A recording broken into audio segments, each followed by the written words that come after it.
got to get their story out and get people behind us. You know, Yes, ma'am. that's my objective, is to bring awareness and attention and to do something. Just don't talk about it. We got to be about it. Yes, ma'am. Okay, perfect. And waiting for the notification. And we are live. I want to thank everyone for tuning in to a very special edition of Off the Record on the People's Podcast. We have two great panelists and guests this afternoon that I look forward to hearing from, and a very serious subject that we want young people to be informed about. Um, let's first of all thank you all for coming on. Thank you, Sister Betty, for being the connect, and thank you, Mrs. Robinson, for coming on to share your story. Sister Betty, if you could let us know what is the Grieve program, the purpose, and thank you. All right. Well, first of all, let me say thank you, Brother Joshua, for this opportunity and this platform for these grieving mothers. And before I go any further, I would like to greet you with the greeting words of peace. And we said in the Arabic language, our native language of Assalamu alaikum, brother. Walaikum salam, ma'am. Thank you. Well, Thank you, grieving ma'am. relatives has been in effect since 1993. My son was murdered, was shot by a 16-year-old, shot 4 times in 1993, and working in law enforcement and processing crime scenes. I was just so overwhelmed with grief. I had to take it a step further. So I did not want any other mother to feel what I felt, the anger, the hurt, the confusion, all encompassed in the a grieving mother. So grass grieve was formed as a grassroots organization, and what we do with we help families and uh, knowing that they don't have to take this journey alone. We provide services for them as far as partnering with the 10,000 Feelers. We partner with them as far as conflict resolution, feeding the people. We also do a little counseling on the side.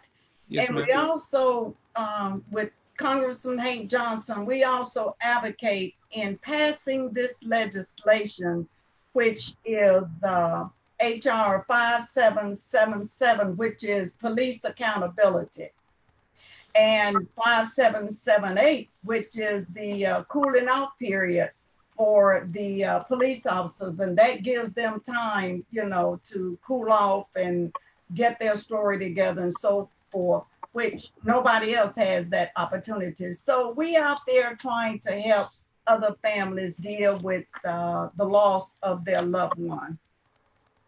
Beautiful, and thank you. And can you please introduce our panelists who we look forward to hearing from today, our other panelists, Mrs. Monteria Robinson? Yes, sir. Miss Robinson is one of those advocates. She's one of those mothers that's been, I can honestly and truly say, on the front line. And we as grieving mothers, we have to be the voice of our loved ones. They're not able to speak, and she has truly, truly been out there on the front line and speaking, whether stork in front of the television cameras or an emotional wreck, you know, at his funeral. But she vowed to her son that she will get justice. And I pray to God, Allah, that she will stay out there and he will strengthen her so she can encourage the other mothers to do the same and get justice in what is going on in the world today. Yes, ma'am. Mrs. Robinson, can you please let us, first of all, on behalf of myself, my family, and our viewing and listening audience, we thank you both. Mrs. Robinson, can you please introduce yourself and let us know what took place with your son, ma'am? Yeah, sure. Thank you all. Thank you so much for having me, allowing me to utilize your platform to share my son's story. I do take advantage of everyone who calls me and say, "Hey, can you come on my show and share your son's story?" I'm always happy to do so because the key is to bring about awareness to what happened to my son. Uh, a little bit about my son. Who was he? My son, his name is Jamar Ian Robinson. He was a student athlete at Tuskegee University at the Mm. time of death. He was a biology major. He played football. Jamarian was smart. He was intelligent. He was humorous. He was just a he was a good kid. Just growing up. I didn't have any issues with him. You know how sometimes you go through those teenage years and you be like, I'm gonna slap you, but he was never. He Yes, was ma'am. always obedient. He was a mama's boy, number one. Yes, ma'am. Spoiled. He was spoiled, but he always looked out for his fellow teammates and things of that nature. But Yes, ma'am. all in 2016, Jamarian was visiting his girlfriend who lived in East Point, Georgia. And approximately about 1:30 p.m., her door was battle ram open by 17 road police officers from Atlanta to Fulton County to Fayette County to Clayton County to East Point to U.S. Marshal Services with no warrant. Over 90 rounds were fired at my son. Flashbang grenades were thrown at him, landing on him, burning him. And then after that, someone walked up the stairs, stood over my son, and shot down into his body 5 times. Then after that, he was handcuffed and drugged down the flight of stairs, where his body was dropped inside his girlfriend's living room apartment, where he lay there for over 8 hours with no medical aid rendered. After shooting and killing my son, my mother, my brothers, a few of my aunts and uncles, they all arrived on the scene because I was actually out of state working. So I had to, come back into Atlanta. But after they killed my son and my mother and my brother arrived on the scene, my mother was hysterical. Of course, this is her first born grandson. He was like all our babies, to me and my sisters and my brothers, because I come from, I have 5 siblings, including myself. I made 6. But my mother was hysterical. She was going, why? Why? Why would you all do something like this? They stated, oh, we were looking for him from a week ago. He pointed a gun at a police officer and took off running. And then they showed my mother a photo of the person they were looking for. My mother went, that's not my grandson. My 2 brothers went, that's not my nephew. My older brother then said, my nephew looks like me. So he flipped out his phone, showed the GBI lady what my son looked like. So she asked my brother to airdrop that photo to her. My brother airdropped it. They took that photo, dropped it on the news that night, and said East Point man had a shootout with police today. So that's the false narrative that they dropped to the media and really to the community. Because when you hear something like that, you go, "Oh, he had a shootout with police." But based on immediately after they killed my son, my family and I, we knew it was a lie. So I was like, "No, come with a better narrative than that." So we hired our own investigator, we hired our own forensic person, and we hired our own ballistic person. So based on all of their findings and the evidence, there was no evidence that showed that my son was the person they were looking for the week prior to that, nor was there any evidence that my son had a shootout with police. And just to kind of give you some graphic details, my son was shot 6 times in the palm of his right hand, 5 times in the palm of his left hand, all down his arms, his torso, his thighs, his groin, his shins, his feet. And so, so this happened in 2016, August the 5th, 2016. And so if you ask me, I've been out here like beating the pavement for like 4 years trying to bring awareness about what happened to my son. I go to like Sweet Auburn Festival, Malcolm X Festival, all the different festivals and events that occur throughout the city. And I always get on stage and say, can I get that mic? And they let me have it. And I tell the story of what happened to my son. And I don't know if you've ever heard me tell my son's story, before or live or No, whatever. ma'am. No, ma'am. But it's like I make people listen to me. And it's like I've been doing this for 4 years. And it's like nobody has been listening. People will say, oh, I'm sorry for your loss. I do a lot of radio. I do a lot of news. Sometimes I go out of town and do other cities. But it's like nobody has been really listening. But it's like now I've been making them listen. You follow what I'm saying? And Yes, ma'am. so and so if you ask me, how I feel about where I'm at with my son's case, I am angry about the whole situation because I feel like there would have never been a Ahmaud Arbery or a Rayshard Brooks, if my case would have been looked at prior to now. Because my son's case is one of the most heinous cases in US history. So why nobody ain't talking about that, tweeting about it, doing everything that they can possibly. I've been going to so many events here in Atlanta since the riots, and well, not even the riots, but since the protesting and marching has started. I haven't seen not one sign of my son. Not one of any of the other mothers that I know that have lost their sons here in the state of Georgia, from Oscar Kane to Kane Rogers to Shiley Tilson, to Anthony Hill, to Kevin Davis, to Alexa Christian. I can just go on and on, DeAndre Phillips. I can just go on and on for those of us that have lost our sons here in the state of Georgia. And nobody is walking around with signs and posters for them. But they got signs and posters for out of state people, but they don't have anything for our kids here, right here in Georgia. So that makes me angry too, as well. So that was really the purpose of us having an event this past weekend, is to basically educate the community. And so that's what I've really been doing the last 4 weeks. And I noticed my son's story is trending, it's moving like fire.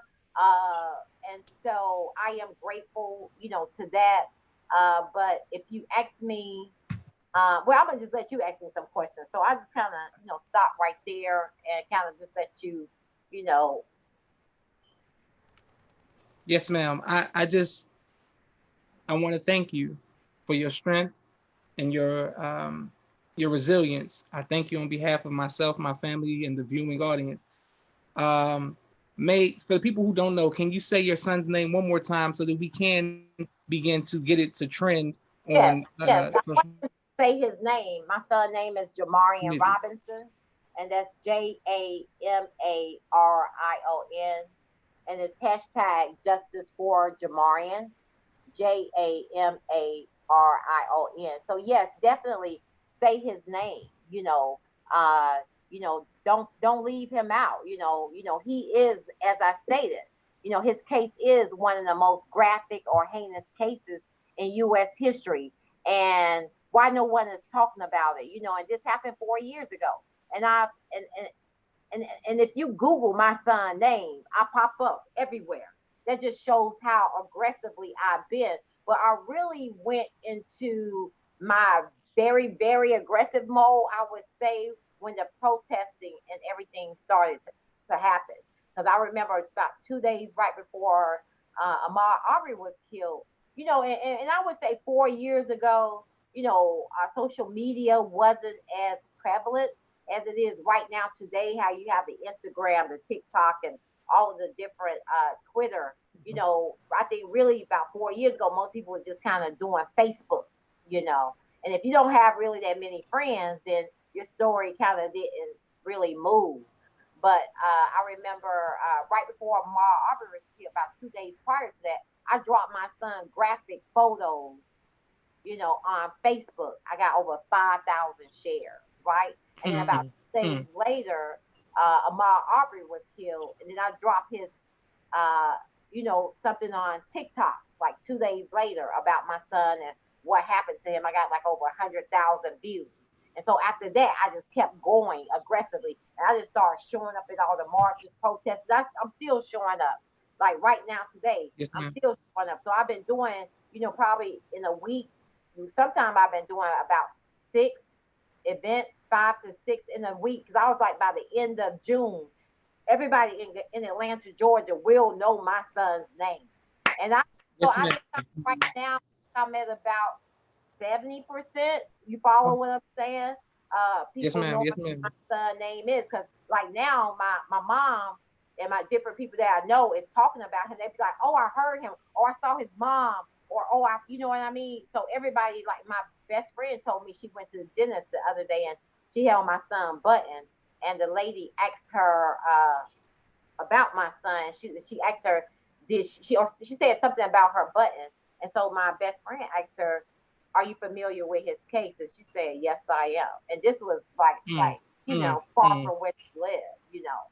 So so people are saying his name, hashtagging his name. So plus I do have some celebrities that have that's helping me with some stuff that I'm hoping in the next day or two it should hit some national media outlets with some of the celebrities that that's helping me with my son's story. Beautiful. Yes, ma'am. And my sister Miriam says there's nothing like a mother's love. A lot of people are hashtagging Sister Love It. Jamar Ian said, Naima, justice for Jamar Ian. Says Camila, Omar. People are saying they feel your pain and this is heartbreaking and they're sorry to hear this. And we will continue to hashtag justice for Jamar Ian. Can you give us a positive memory that you have of your son? Let's see. Which one? I don't know. One of them, the one that kind of comes to mind, like right now that I can think of. I remember when he was in the 8th grade, and they were having like their 8th grade, like senior. I mean not senior, but 8th grade dance.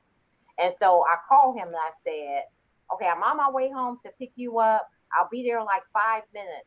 And then he said, "Okay, I'll be ready." And then when I hung up the phone, I said, I meant to tell him, make sure you brush your hair, brush your teeth, dollar. But anyway, when I got down, when I pulled up to the house and got downstairs, I called him. And when he got in the car, he held cologne. He held cologne. And it was just like, oh, my baby is growing up. And he was Yes, brushing ma'am. his hair. He got in the car, brushing his waves. And Yes, I ma'am. Yes, smelled the ma'am. cologne. And I was like, I just said to myself, my little man is growing up. You know what I mean? And I know at every game, because he played football from like grade school to college. And I know every game where he would see me, it's like he would always be like, "Where my mama at? Where my mama at?" When he spot me, he'll do me like this, like he see me, and then Yes, he'll ma'am. go, and then he'll do like that. He'll do his head like that to me Yes, to ma'am. let me know that he see me. You follow what I'm saying? Yes, And ma'am. so like those are some of my like fond memories of him. And me and like my family and I, we all vacation and stuff like that together. And so we compete, like we play, just different games, and we be making stuff, building stuff, and we be, playing charades against each other. So I got like video clips of us all playing charades and competing against each other. So I Mm, look at mm. those from time to time, when I miss him. Yes, ma'am. Beautiful. And what position did he play at Tuskegee? Actually, he played running back. Hey, so did I. Yes, ma'am. Not at Yeah, Tuskegee, but I play running back. Good. yeah. Yeah, that's good. Okay, wonderful. And is there anything as far as the legal standpoint that is taking place, or they have is the case closed? Well, actually, my case is still open. Okay. The DA, District Attorney Fulton County, Paul Howard, he's had my son case for 4 years now, as we all are aware. But he's been dragging his feet. It's like it's one excuse after the next excuse after another excuse.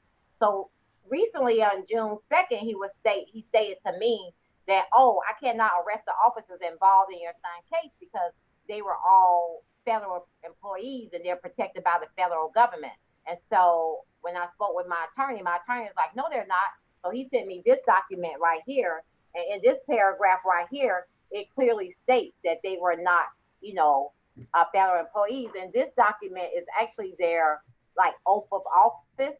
So on June 8th, I presented this document to the media, and I was like, because that's what he's been telling the media. Oh, I can't arrest them because they're federal employees. They're protected by the federal government. I'm like, no, they're not, because here's the documentation that proves and states that they were not federal employees.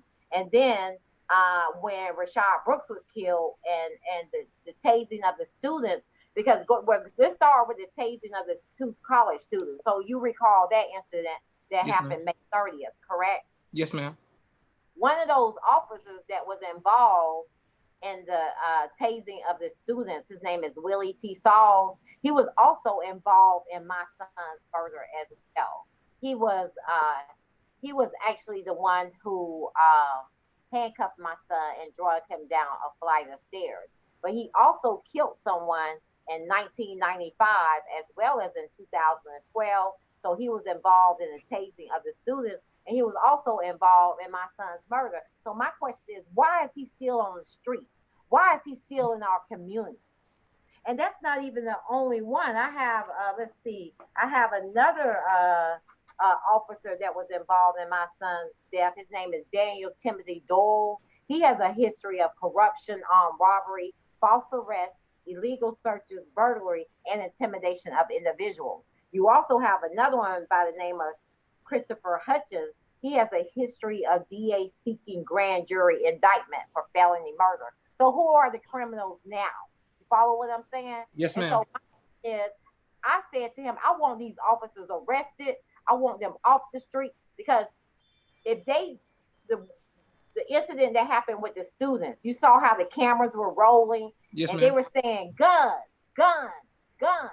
So if they do that in front of live cameras or live news, imagine what happens when the cameras are off. Mhm. Yes, ma'am. Mhm. Yes, ma'am. And Mhm. so my thing is, so after all of this being said, then Rayshard Brooks was just killed recently. Paul Howard made a quick arrest in those officers too as well. And so the media asked him a question about the cases that he currently had. He had the cases that he currently have actually that sits on my desk, that sits on his desk, and Yes, I could ma'am. tell that they were asking him about my case in particular. So he stated then that the reason that he can't do anything about my particular case or the cases that he currently have on his desk is because there's no body camera. My son's body is the body camera. So what are you talking about? My son's body is enough evidence for to get these officers arrested and off the street, get them indicted. So I'm tired of his excuses. You follow what I'm saying? Yes, And ma'am. and, and the thing is, it's not even that. He has other stuff that's pending against him currently. You follow what I'm saying? Yes, ma'am. So, that's a whole nother topic. Do we want to talk about that? You follow what I'm saying? So my thing is I want these officers arrested and then you can still proceed with your grand jury indictment. Don't keep why I gotta wake up every day stressed out? Why I gotta wake up every day with anxiety? I want closure. I want to put this behind me.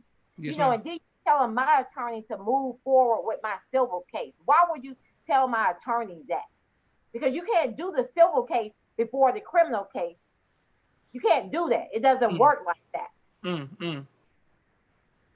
Yes, ma'am. That Okay, just my makes sister. me angry. I'm just like so angry because he's just really, to be honest, he's BSing around, basically. He's been doing it for 4 years. And my case is now, it's been over 130 deaths of brown and black children here in Atlanta, Georgia. We're here in Georgia since 2015.